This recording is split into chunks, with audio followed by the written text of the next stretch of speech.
সুপ্রিয় চাষি ভাই, আপনার উদ্দেশ্যে বলে যাই, জমিনের পরিমাণ আমাদের অনেকেরই হয়ে থাকে অল্প, কিন্তু আমার চাহিদা থাকে অনেক।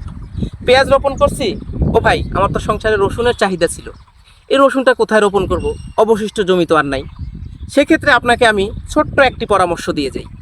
এই যে দেখেন, আপনি পেঁয়াজ রোপণ করছেন মূল জমিতে, আপনার রয়ে গেছে কিন্তু আইলটা। এই আইলে যে এটা কি গাছ চেনা যায়? দেখেন এইটি গাছটা কি চেনা যায়? এটা কিন্তু রসুনের গাছ।